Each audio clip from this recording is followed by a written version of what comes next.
Hi, my name is Angelica Quicksey. I'm from New Public. I'm the head of research and co-design at the organization.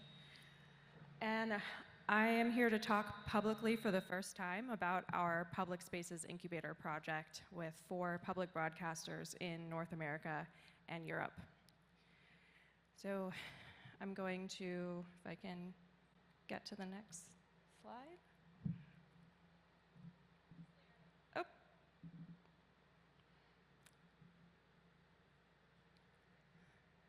Went too far. Okay, got it. I'm going to briefly describe our project, go into our research and co-design process, speak about what we learned about why people participate in public conversation, and about what we learned about what those types of people are. And then I'm going to pass it to Rob to speak in more depth about our actual prototypes, what we've been working on and designing and developing. So to start, we believe that public conversation is critical to democracy and society, like I think everyone else here. And in particular, that public service media organizations play an important role in public conversation as hosts of conversation, moderators, and in building platforms on which people have public conversations on the internet. We define public conversation as conversation that takes place in open spaces, which people are free to join and to leave. And it tends to be about issues, politics, topics in the news, people's interests, their dogs, their neighborhoods, or their experiences, their perspectives as members of that group or public. So we are working with 4 public broadcasters, the CBC Radio Canada to our north, and 3 broadcasters in Europe, ZDF in Germany, RTBF in Belgium, and SSR SRG in Switzerland. So you can think of these as the PBSs or NPRs of their countries, but where Germany funds public media at $142.42 per capita, in Canada at $26.51 per capita, the US funds public media at $3.16 per capita. So they're cherished organizations and much better funded than here in the United States. They also have an important role in strengthening public conversation, and they see that role as critical to their mission. Most public broadcasters have some version of a mission statement that is to inform, to educate, and to entertain. But they also see public conversation and conversation online as part of strengthening the conversation around the content that they're producing, as part of what they do in increasing trust with audiences and with residents of their countries, and deepening long-term audience relationships. Because, for example, CBC was founded in 1936. So they've had a very long-term relationship with their audience, unlike, let's say, Facebook, which was founded in 2004, YouTube in 2005, and Twitter in 2006. So that brings me to what we've actually been doing for the last 18 months. We've been doing research and co-design across language and culture, in Belgium, in person, as well as online, in Canada, in Germany, and in Switzerland, in French, English, and in German, and in specific, we're thinking not only about the language, but also the dialects of those languages. And there have been some mistakes as part of that cross-cultural, cross-language conversation.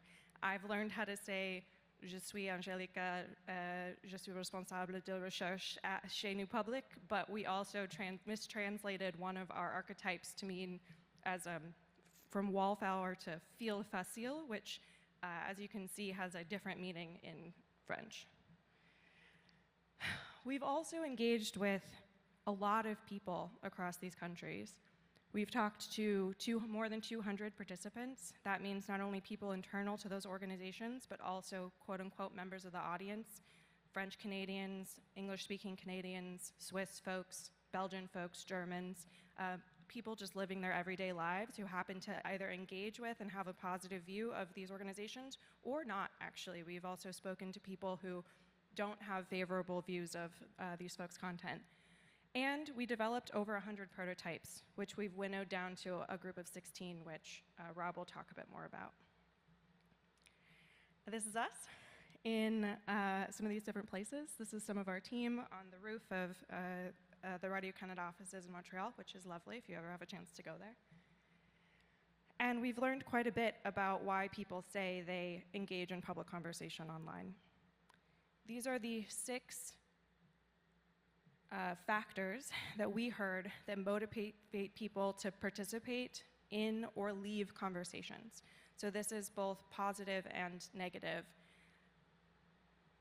where some people join because they think and participate in conversation because they think they can have an impact, or they want to share information or learn for themselves. Others join because they want to participate in controversy or conflict, or more importantly, because they want to protect others from conflict online. What was remarkable about this research is it varied very little across language or culture and country. I think there were some variations between North America and Europe, but there were actually more variations, I think, between older participants and younger participants than there were between different languages and countries. And we got to hear from people in their own words. Most of this research was conducted in the languages. I don't myself speak French and German, but I do have colleagues that do. And we heard from people that they wanted to read the comments on articles because they appreciated the additional perspective and the controversy. They went straight to the articles before even reading they went straight to the comments before even reading the article in this case. Or they wanted to participate in the community, and it was really gratifying to hear from folks within all of these different countries and different regions. And from that, we developed 6 archetypes of the types of people that we're learning about and trying to serve. You will notice troll is not among them. We heard from what we call mavens, debaters, connectors, wallflowers, hedonists, and guardians. And while some of these archetypes are partially served, others, like wallflowers and connectors, highlight opportunities for us to broaden participation. And you'll hear more about how we're doing that from Rob. These 2 are folks that you might recognize. The maven is contributing to better conversation and is tending to learn and share information online, while the debater is debating. The connector is often making connections between different perspectives, either their own perspectives or the perspectives of others. And the wallflower, which we now have a better translation for, is not as comfortable engaging in low effort, engaging in conversation and in public conversation. And for them, we're trying to design more low effort features that make it easier for them to participate in alternative ways, because there are lots of ways that people engage in conversation. Not everyone is speaking at every moment. You're nodding, you're mm-hmming, and that's participation too. So we're trying to think about what those signals look like on the internet. And then finally, the hedonist and the guardian.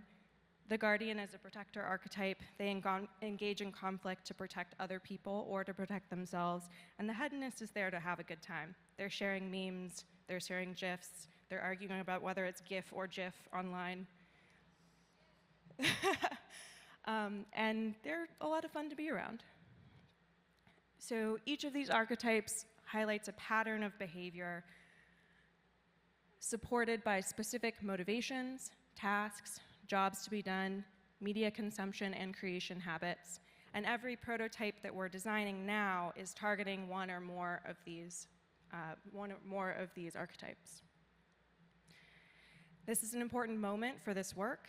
We're working in North America and in Europe, and it happens to be a year of a lot of elections. This is the so-called year of democracy.